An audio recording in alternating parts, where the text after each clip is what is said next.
Hello, welcome back. Felix here. Today on Storm Clear, we're going to be taking a look at the weather in a different part of the world today. Hurricane Beryl is quite a big storm. There was also Hurricane 91E, which was affecting western Mexico. Was it western Mexico? What are you doing?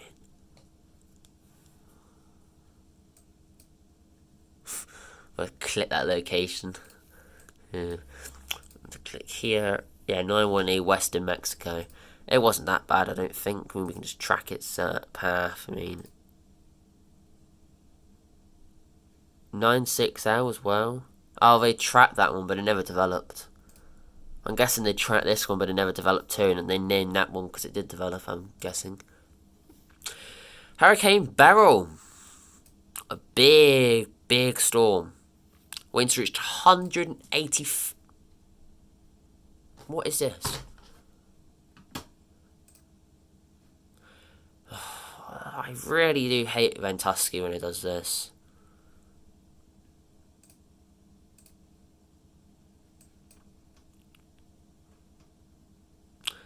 Winds reached 185 miles an hour.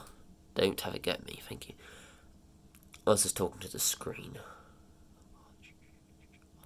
185. See it right there.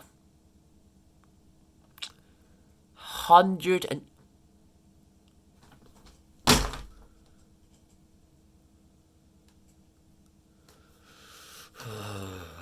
This has already been peeing me off all day. We will get through this. I will not lose my temper. I will be very nice and polite to this thing. I won't at all want to throw it out the window. Alright, we're going to look at the path of it, because otherwise, if I keep going back, it's going to keep having a go at me, and I'm going to pick it up and go, ooh, bye. So, looking at the forecast, it's supposed to hit Mexico. 10 AM, Friday. And it's not meant to leave until... The eye of the storm doesn't leave until about 3:30 AM Saturday. Storm leaves at about 74 mile an hour winds, and I see... Yep, 74 mile an hour winds, and then over the course of a few hours, a load of hours, and, day, this is where the forecast differs. Most people, when it starts tracking west, have it continue west or northwest, but Ventusky have it continue north. And then it starts to develop a bit faster. You start seeing 110, then it decreases. 100 goes around the whole storm, increases to 130, decreases to 120 around the whole storm. Then it goes to 140, then it goes to 130, whole way around the storm, and it increases to 150. And we start to see that.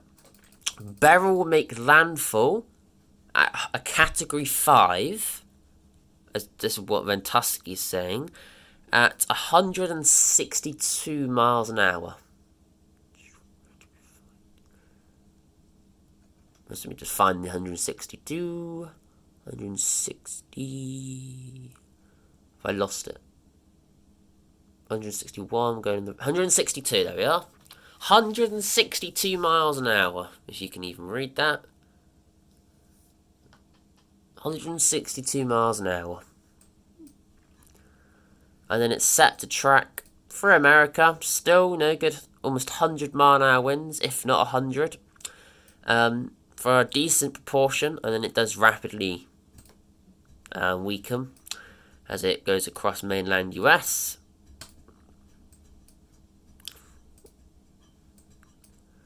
And we will just track it to its final destination. And that is where it becomes no longer as a named hurricane. And I want to follow that low pressure system. And yeah, it does. That's what I thought. Does redevelop over, I believe that's bodies of water. Correct me if I'm wrong.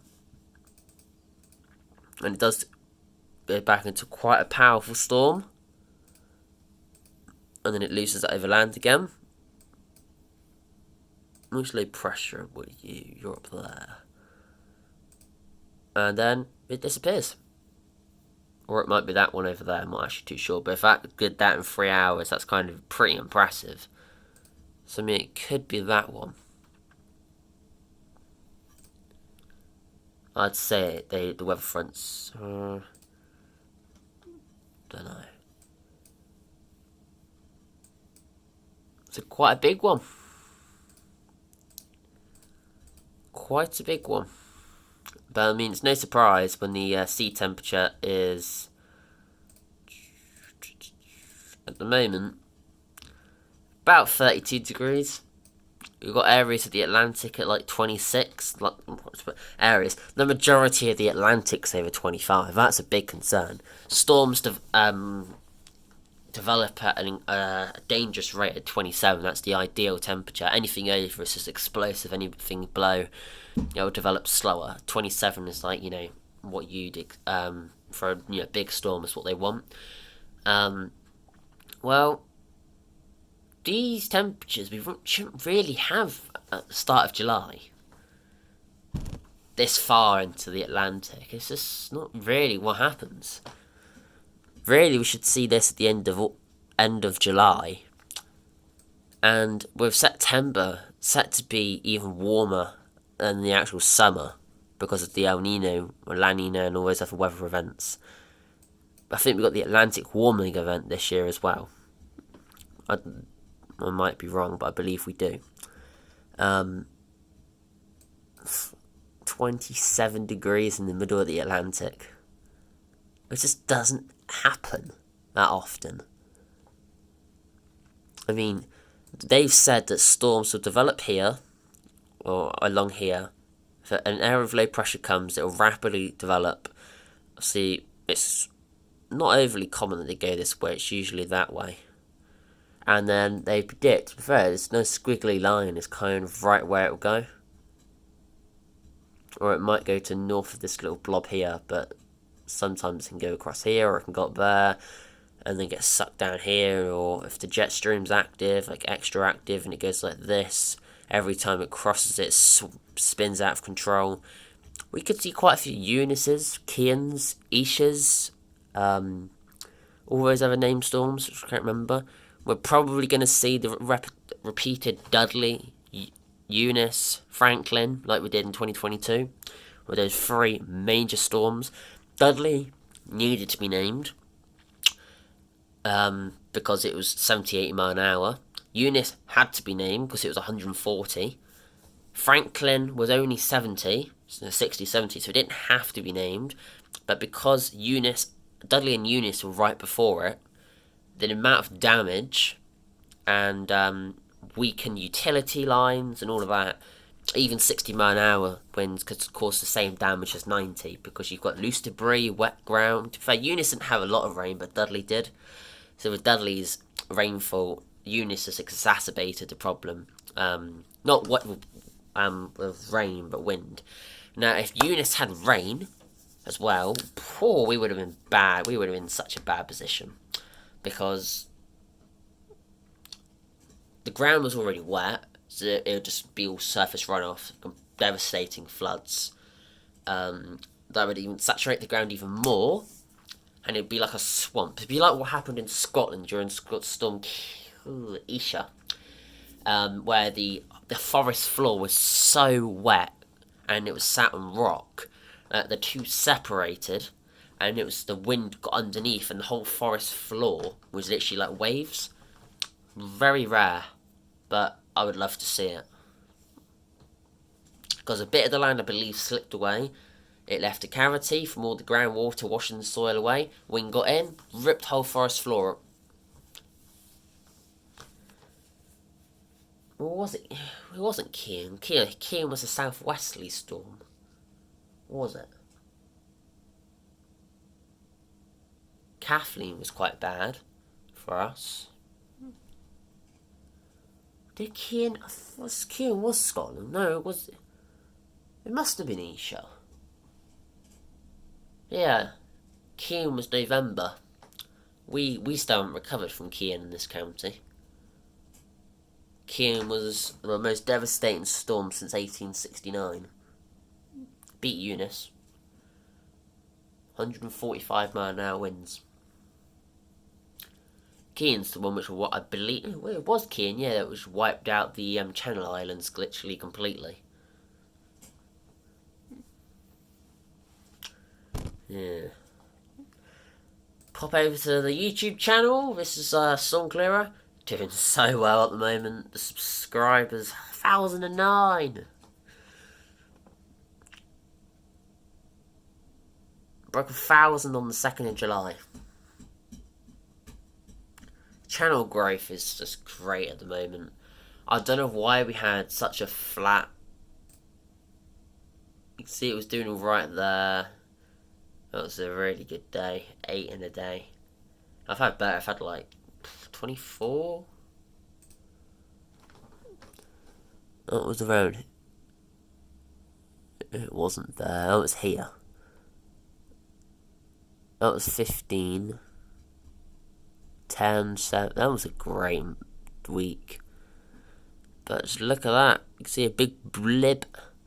Don't know why it flattened out there. Don't know why it flattened out there. I mean, we had quite a nice one here. You know, we had a good one here. And then it's... there's nothing. And then it's gone crazy again. I say crazy because... boom, boom, boom, boom, boom, boom. That's... I would be happy with 1 subscriber a day. I'd be happy with that. 365/366 a year. This year would be 366. I'd be happy with that. I mean, 3 a day would be preferred, because that'd be 1,000 increase a year. So, in the last 45 and a half hours, I've gained 14 subscribers. So in almost 2 days, I've done what I would usually do in 5, that I would like to do in 5. But that does not make up for the disaster I've got here. I think 1,009 does cement me in a position of, and even if I lose so many subscribers like I have in the past, I've lost 8 in a day once, for whatever reason, it will still keep me over 1,000. I mean, if I lose 9, 10, I'll be having a word with YouTube. I can say that now because it's just not happening. Oh, we didn't break 3,000 because we're going to click over a minute in the next 10 seconds, and we're going to lose 43 views. I mean, we should do it potentially in the next hour. We'll break 3,000 views, which should be for the first time in quite a while. We're going to watch that drop down to 2,952, unless I gain another view. Bang, there we are, 2,952. Well, that's going to wrap it up for this video. I'm pretty happy with how the channel's going. I did a video yesterday, 41 views in the first day. That's by far the best start to a video I've ever had. That was this one right here. Look at that. Between 4 and 7 hours, 38 views. I don't even think... I think the best one I've ever had, best performed video, didn't even do that in an hour.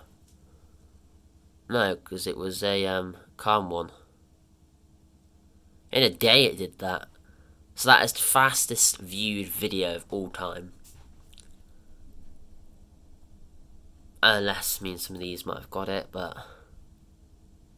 oh, yeah. First day, 82. That might have taken it. 82 in the first day. That's pretty good. Anything over 50 I'm happy with. So, I mean, I'm not technically happy with the way the video is at the moment, but for the first day, I'll take 41. Anything over 41 makes me happy, but 50 is what I would like to hit per video. Live streams, I'm still waiting to get the permission which I've asked for. Now I've broke 1,000 subscribers. They're still saying they're analysing all of the stuff and all that, so I'd be like, yeah. I want to get lives ready for the Friday storm, which I'm not too sure if it's going to be a Friday storm. I mean, it's not looking like it's going to be a Friday storm. I think it's just going to be a very weak one we get. I mean, wind speeds in Hurricane Beryl, later, 85 mile an hour winds consistently. That, when they were doing 184, they must have had like, that must have been like a good 100 mile an hour consistent winds. 95 mile an hour consistent winds.